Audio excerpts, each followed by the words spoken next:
श्री सद्गुरु महाराज की जय। श्री सद्गुरु महाराज की जय। श्री सद्गुरु महाराज की जय। प्रभु प्रेमियों, सद्गुरु बाबा देवी साहब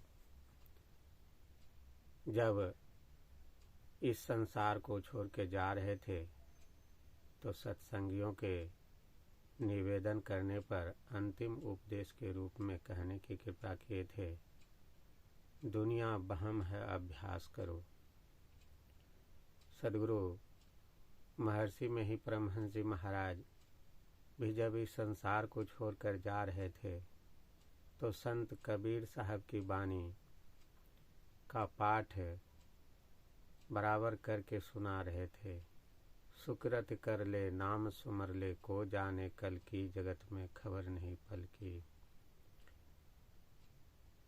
श्वास श्वास में नाम सुमर ले, अवधि घटे तन की, जगत में खबर नहीं पल की। इसी तरह से बहुत सारे संत महापुरुष हुए और उन्होंने जीवों को चेताया कि यह दुनिया जो है भ्रम है, मिथ्या है। यह मृग तृष्णा के जल के समान है कि हम संसार में सोचते हैं कि हमको सुख शांति मिलेगा, लेकिन केवल दुख के अलावा और कुछ नहीं मिलता है। थोड़ा सा सुखानुभूति होगा और फिर कोई न कोई दुख उसमें ही प्रकट हो जाएगा। कभी फुलावत कभी मुरझावत, जगत बिटप की रीति, नाही करिए जगत सो प्रीति। तो गुरु महाराज कहे कि इस संसार में कैसे रहना चाहिए, तो कहा कि सत्संग नितर, ध्यान नित रहिए, करत संलग्न हो, व्यभिचार चोरी नशा हिंसा झूठ तजना चाहिए।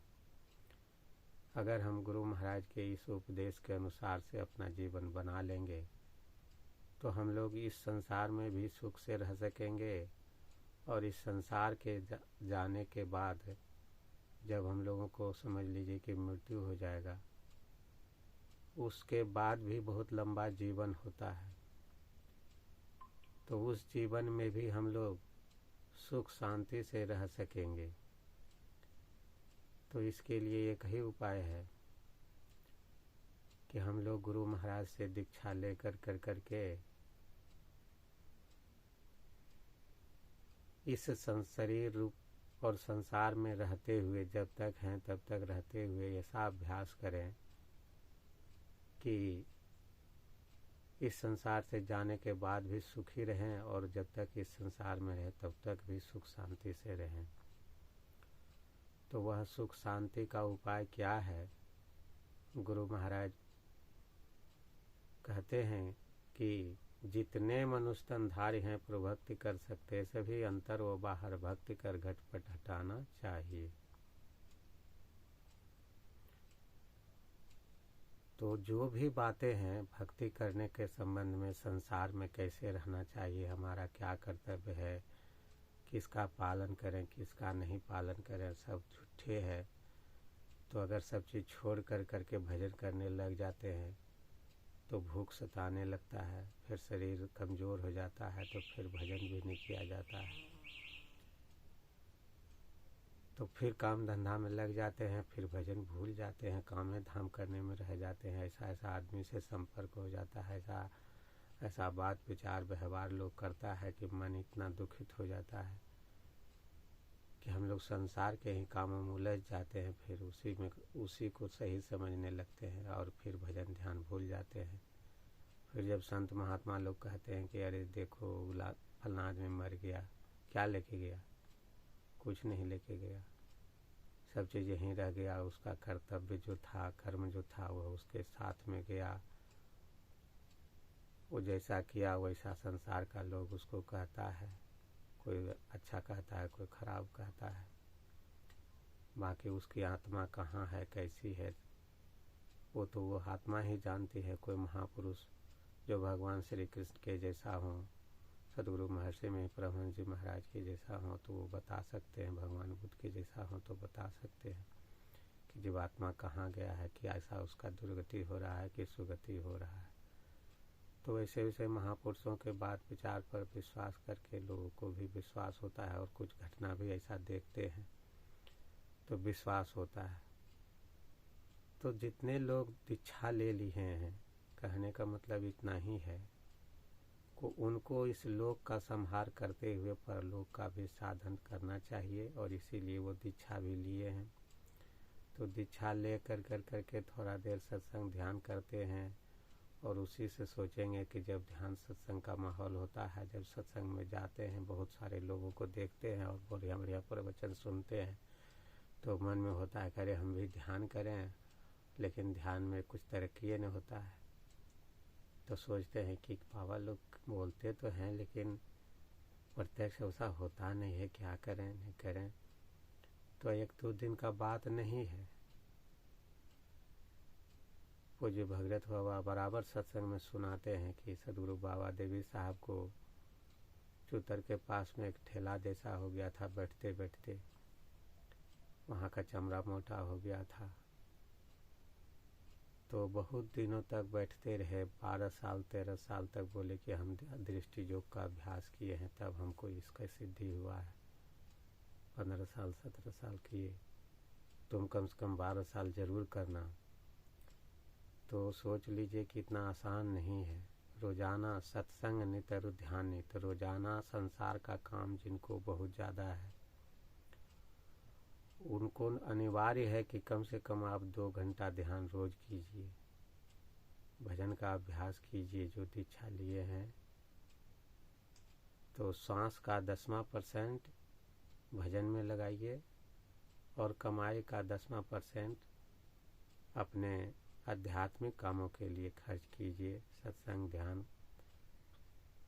करने की आपको प्रेरणा होती रहे, उसके लिए खर्च कीजिए।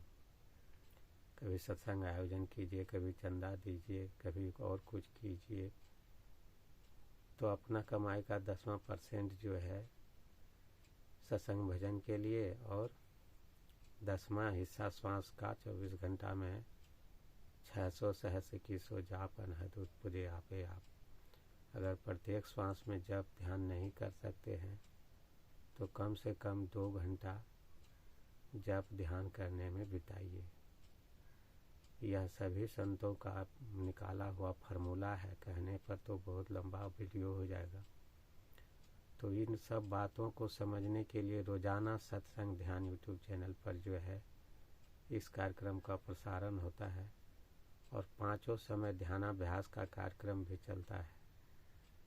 तो इसमें रोजाना आप लोग भाग लीजिए। जो लोग दीक्षित सत्संगी हैं, नए नए दीक्षा लिए हैं, उनको तो सुबह शाम कम से कम जरूर इस कार्यक्रम में भाग लेना चाहिए, कि कम से कम उसको एक निश्चित समय पर,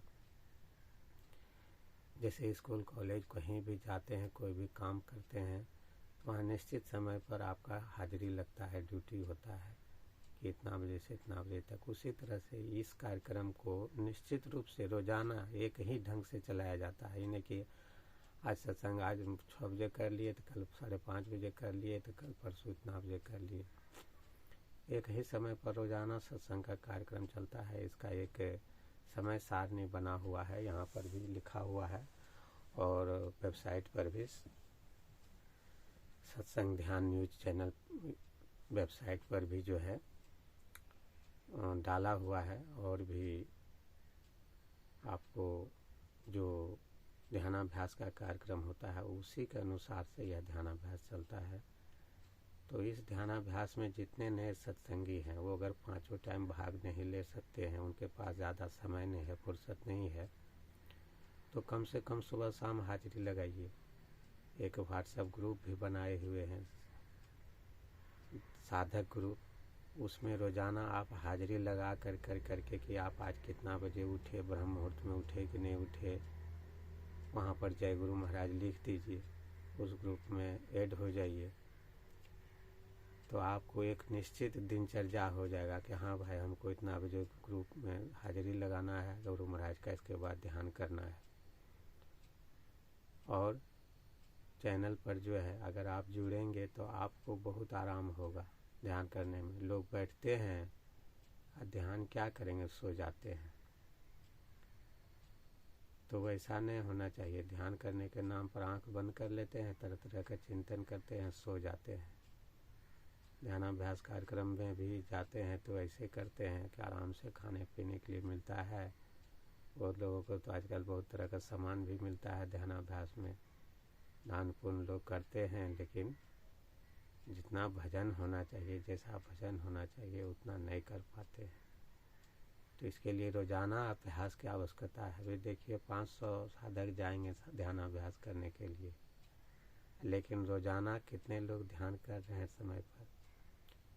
तो जितने लोग हैं उनको सुबह शाम 1-1 घंटा, जो दीक्षित हैं उनको तो अवश्य ध्यानाभ्यास करना चाहिए। जो नहीं भी हैं वो भी अगर करे भजन तो बहुत अच्छा है, लेकिन कम से कम जो दीक्षित हैं उनको तो रोजाना सुबह शाम करना ही है ध्यान। और एको समय कम से कम सत्संग कीजिए। इससे कम कीजिएगा तो फिर उपाय नहीं है। कहने का तो बहुत बात है, लेकिन और जिनको फुर्सत है, जो लोग अब सब काम से, संसार के काम से, हर तरह के सब ड्यूटी से निवृत्त हो गए हैं, सरकारी नौकरी करते थे रिटायर हो गए, तो वो ऐसा न सोचे कि अब हम कौन काम करें, कौन बिजनेस करें, क्या करें। अब आपको खाली भजन करना है। आपको जो संसार का जितना सेवा करना था कर दिए। अब आप 5 समय अपना ध्यानाभ्यास कीजिए, चैनल से जुड़ कर करके कीजिए, आपको बहुत लाभ होगा। यहाँ पर हर तरह का बात सिखाया जाएगा और पूरा क्रमबद्ध तरीके से जो है ध्यानाभ्यास कैसे करना चाहिए, संसार में कैसे रहना चाहिए, इस सब का पूरा ट्रेनिंग दिया जाएगा प्रवचन के माध्यम से। और वेबसाइट पर भी बहुत बातें लिख दिया गया है कि क्रमबद्ध तरीके से। बहुत बार ऐसा होता है कि साधु महात्मा लोग एक ही विषय को क्रमबद्ध तरीके से नहीं समझा पाते हैं। कभी कहीं समझाए हैं, कोई विषय प्रसंग वैसा उठता है, कोई ऐसा सवाल करते हैं, तो वेबसाइट पर सब क्रमबद्ध तरीका से उसको लिख कर करके सजोया जा रहा है, उस पर काम हो रहा है। और चैनल पर रोजाना सत्संग के माध्यम से इन सब बातों को समझाया जाता है। और ध्यान के समय में भी आपको प्रेरणा मिले कि 10 लोग जैसे सामूहिक ध्यान में बैठते हैं, तो देखिए अभी 500 साधक एक साथ ध्यान करेंगे, लेकिन अब 10 दिन ध्यान करने से आपको थोड़े मोक्ष मुक्ति मिल जाएगा। आपको रोजाना ध्यान करना चाहिए। अगर आपको छुट्टी है तो 5 समय कीजिए, नहीं छुट्टी है तो रोजाना 2 समय सुबह शाम जुड़ करके कीजिए। जिनको जितना समय मिलता है उतना समय जुड़ कर कीजिए। रोजाना मान लीजिए कि नहीं कर पाते हैं तो सुबह करने कहिए, दिन को नहीं कर पाए तो शाम को कीजिए।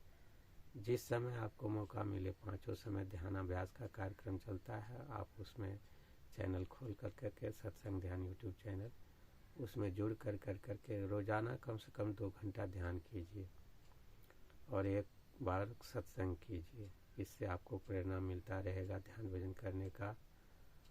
और गुरु महाराज के साहित्य का बिक्री से ही इस कार्यक्रम को संचालित करने का। और सत्संग ध्यान स्टोर है, देख रहे हैं, ऑनलाइन स्टोर भी है, ऑफलाइन भी स्टोर भी है। तो ये कुप्पा घाट भागलपुर के पास में ही है, मायागंज काली घाट। यह कार्यक्रम यहीं से प्रसारित किया जा रहा है। लोग पार्टीबाजी के चक्कर में, इस सब के चक्कर में मूल चीज़ को भुला दिए। अब हम सोचते हैं कि कम से कम 5 आदमी से यहाँ ध्यानाभ्यास रोजाना हो तो आप लोगों को बढ़िया से प्रेरणा मिलता रहे, लेकिन उसका भी व्यवस्था नहीं कर पाते हैं। और लोग 2-4 दिन के सत्संग के लिए जो है ना 10 लाख 20 लाख खर्चा कर देते हैं। और अगर 5-10 लाख 12 लाख रुपया हमको भी साल में हो जाए तो 5 आदमी का ध्यानाभ्यास बहुत आराम से सालों भर चले। उनको दक्षिणा पानी भी मिले कि उनका ऐसा भी नहीं हो कि हमको ध्यान करने से जो है किसी तरह का प्रॉब्लम होता है। एक बार हम पंजाब में गए तो वहाँ पर जो है अखंड पाठ का कार्यक्रम जो है सब दिन चलता रहे, इसके लिए उसने व्यवस्था करने के बारे में सोचा। तो क्या किया, आपने सभी सत्संगियों को, जानकारी आदमी को कहा कि आप लोग जो है 1-1 दिन का कार्यक्रम, 1-1 पाठ करवा लीजिए। किसी को जन्मदिन के अवसर पर, किसी को विवाह शादी के वर्षगांठ पर, कोई अवसर पर निकाल कर करके जो काम, किसी के पुण्यतिथि पर, तो प्राय लोग करते ही हैं पंजाबी सब। तो एक दिन का कार्यक्रम बुक करा लीजिए। अब रोजाना आश्रम में भी भंडारा होता है, तो मान लीजिए कि ध्यान सत्संग जो करेंगे उनके रोजाना भंडारा ही कर दीजिए। सब लोग बुक करा कर करके बहुत कम खर्चा लगेगा। अभी देखिए, अभी 2024 चल रहा है, अभी 5 आदमी को दक्षिणा सहित अच्छा से भोजन भंडारा करने में 2-2,500 रुपया लगेगा। 2100 रुपया भी देने से बहुत अच्छा से हो जाएगा। 5 आदमी का साधक महात्मा जो ध्यान करेंगे और 2-4 आदमी, 10 आदमी, और उनको भोजन भंडारा दक्षिणा सहित जो दिया जाएगा तो बहुत अच्छा से हो जाएगा। तो इस तरह से कर अगर सालों भर बुक करा लें तो 5 आदमी का ध्यानाभ्यास करने का प्रेरणा स्रोत और आपको सत्संग निश्चित समय पर सब चीज़ मिलता रहेगा। वैसे भी अभी भी मिलता है, लेकिन हम अकेले करते हैं, हाजिरी लगाते हैं हम अकेले। तो हम अकेले प्रदर्शन नहीं करते हैं। बाबा लोग जो ध्यान किए हैं उसी का वीडियो लगा देते हैं। लेकिन ऐसा नहीं समझिए कि उसको लगाने में भी आदमी को रहना पड़ता है। हमको सारा व्यवस्था करना पड़ता है। रोज तब होता है, उसमें सत्संग का कार्यक्रम, प्रवचन कार्यक्रम, भजन का कार्यक्रम बदलते रहते हैं।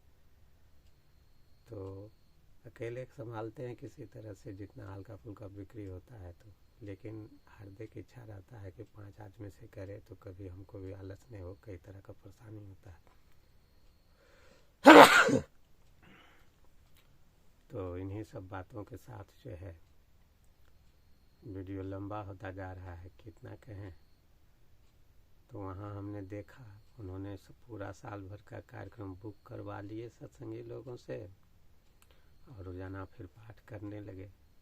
शुरू करवा दिए तो लगातार पाठ उन लोगों का चल रहा है। अब बाद में प्रचार हो गया, जानकारी हो गया, तो लोग अपने मन से बुक कराने लगे।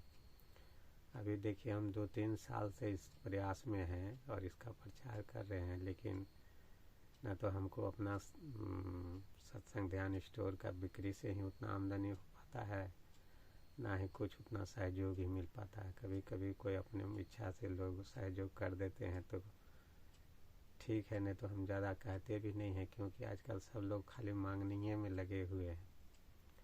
तो ये भी खराब लगता है। बड़ा बड़ा महात्मा लोग कहता है कि किसी को कुछ मत दो, खाली हमको दो, बढ़िया बढ़िया सत्संग मंदिर बनावे। झोपड़ी में जो रह के ध्यान भजन करता है, तो कबीर साहब कहे कि नाम जपत दरिद्री भला, टूटी घर की छान। देखिए, यहाँ भी छप्पर नहीं है, प्लास्टिक में रहते हैं टान कर, लेकिन यहाँ ध्यान चलते रहता है। जैसे भी हो, गुरु महाराज की कृपा से। तो नाम जपत दरिद्री भरा, टूटी घर की छान, कंचन मंदिर जार दे, जहाँ गुरु भक्ति नहीं जान।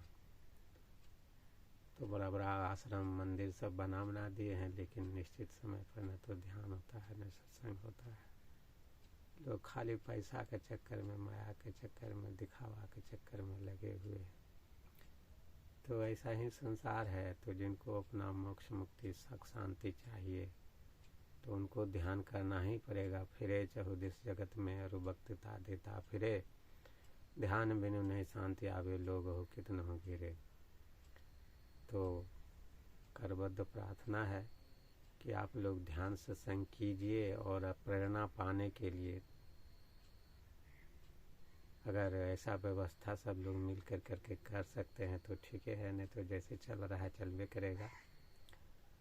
तो यही निवेदन करते हैं कि सब लोग समय पर ध्यान कीजिए, सत्संग कीजिए, सत्संग के बातों को अच्छी तरह से समझिए और उसको अपने जीवन में उतारिए। जब तक नहीं करेंगे, उतारेंगे, तब तक सुख शांति नहीं मिलने वाला है। और क्या कहें, अब रोजाना थोड़ा थोड़ा सत्संग में, पाठ में सुनते रहिए, समझते रहिए। जितना तरह का मन में जिज्ञासा होता है, हर तरह का जिज्ञासा का समाधान धीरे धीरे हो जाएगा और बहुत सुख शांति प्राप्त होगा। श्री सद्गुरु महाराज की जय। जिनको कुछ सहयोग अगर करने का इच्छा हो तो केवल हमारा हम ही इस कार्यक्रम को संचालित करते हैं, तो कोई दूसरा आदमी नहीं करता है। अगर हमें को आप उचित ढंग से सहयोग करेंगे तो हम ऐसा व्यवस्था करने के लिए विचार करते रहते हैं और उस पर सारा कार्यक्रम बनाया हुआ है। लेकिन ईश्वर की भी इच्छा हम देखें कि गुरु महाराज की भी इच्छा है। हम सोचे कि चलो किसी से कुछ नहीं मांगेंगे, तो एक आदमी स्वेच्छा से ही बहुत पैसा दिए, तो इधर बहुत व्यवस्था किए हैं। लेकिन वो भी व्यवस्था तो थोड़े दिन का था, तो हम देखे कि गुरु महाराज की मौज है, तो इसलिए हम भी थोड़ा प्रयास भी कर रहे हैं। पहले हमारा बहुत इच्छा था, फिर हम सोचे कि लगता है गुरु महाराज की मौज नहीं है। कितना आदमी को कहते हैं, कोई ज़्यादा सहयोग भी नहीं करता है, तो क्या कहना बार बार। तो इसलिए हमने छोड़ दिया कि चलो गुरु महाराज की मौज होगा तो होगा। तो हम देखे गुरु महाराज की मौज है, इसलिए थोड़ा सा फिर प्रेरणा कर रहे हैं। अगर कीजिएगा तो बढ़िया से सत्संग ध्यान का कार्यक्रम चलेगा, उसका लाइव प्रसारण आप लोग देखेंगे, आपको भी प्रेरणा होगा। और एक निश्चित समय पर रोज़ाना होगा, तो रोज़ाना निश्चित समय पर आप ध्यान करने लगेंगे तो आपको आदत हो जाएगा। और वह आदत जब हो जाएगा तब आप बिना चैनल के सहारा से लिए भी सत्संग ध्यान करेंगे तो बहुत जल्दी तरक्की कर लेंगे। अभी देखिए हम चैनल पर जो है गुरु महाराज का तस्वीर, फोटो, वीडियो दिखाते रहते हैं आपको। अगर वही गुरु महाराज का वीडियो देखने का आदत लग जाए, दुनिया का कितना दृश्य खत्म हो जाएगा, खाली गुरु महाराज को देखेंगे और वो दिमाग में बैठ जाएगा। गुरु महाराज ऐसे चलते थे, बोलते थे, खाते थे, बातचीत करते थे, प्रवचन करते थे, तो वो सब देखते देखते देखते थोड़ा थोड़ा अभ्यास हो जाएगा। साल भर अगर उसका अभ्यास कर लेते हैं तो फिर जो है आगे का काम आपको बहुत आसान हो जाएगा। फिर जो है 1 घंटा तक बैठने का भी अभ्यास हो जाएगा। फिर आप आगे का अभ्यास करेंगे, 2 घंटा का अभ्यास करेंगे, फिर 3 घंटा का अभ्यास करेंगे। इस तरह से करते करते आप बहुत अच्छा साधक बन जाएंगे और लोक परलोक दोनों में आपका जो है कल्याण होगा। ऐसा प्रेरणा करते हैं तो हम लोगों का भी कुछ न कुछ भला होता है। हम लोग को भी मन लगा रहता है कि हमको टाइम पर उठना है। जिस दिन नहीं उठते हैं तो कई लोगों को लगता है कि बाबा जी आज नहीं उठा, तो संसार में गिरते पड़ते भी रहते हैं, तब पर भी गुरु महाराज से प्रार्थना करते हैं कि हे गुरु महाराज आप हमको संभालते रहिए, कृपा करते रहिए कि हम आपके नियम के अनुसार से चलते रहें, इस जीवन में आपके आज्ञा के अनुसार से जीवन बितावें। श्री सद्गुरु महाराज की जय। देखिए 20-23 मिनट हो गया, तो कहने का बहुत बात है। धीरे धीरे सत्संग में जो है सुनते रहिए, करते रहिए। और अपना एक अकाउंट है, उसी अकाउंट में पैसा आप लोग दीजिए। 75 47 00 62 82 नंबर का व्हाट्सएप नंबर है, वहाँ पर आप हमको मैसेज करके संपर्क कर सकते हैं। और इस पर फ़ोन नहीं किया कीजिए, क्योंकि लाइव कास्ट करते हैं तो उसमें दिक्कत हो जाता है। केवल मैसेज कर दिया कीजिए। बहुत ज़रूरी हो तो 12 से 2 बजे बीच में फ़ोन कर सकते हैं। मैसेज कीजिए, वहीं पर आपको सब तरह का डिटेल बता दिया जाएगा। कोई किताब मंगाना है, कुछ मंगाना है, ध्यान सत्संग से संबंधित वस्तुओं का भी यहाँ से ऑनलाइन बिक्री होता है। गुरु महाराज का सभी साहित्य के सहित अन्य संत महात्माओं के साहित्य का भी बिक्री होता है। और उसी में थोड़ा सहयोग राशि भी जोड़ देते हैं हल्का फुल्का, कि थोड़ा सा आपको देने में खड़ गए अगर नहीं, जिससे कि कार्यक्रम चल रहा है किसी तरह से और बढ़िया से। वैसे कहें गुरु सखी सीख सुनी बुनी घाट बांधो, ठाठ थट सत्संग करे। सत्संग धूमधाम से बढ़िया से होता है तो बड़ा उत्साह होता है। लेकिन यह रोजाना का कार्यक्रम है, तो जैसा गुरु महाराज के मौज होगा होबे करेगा। जय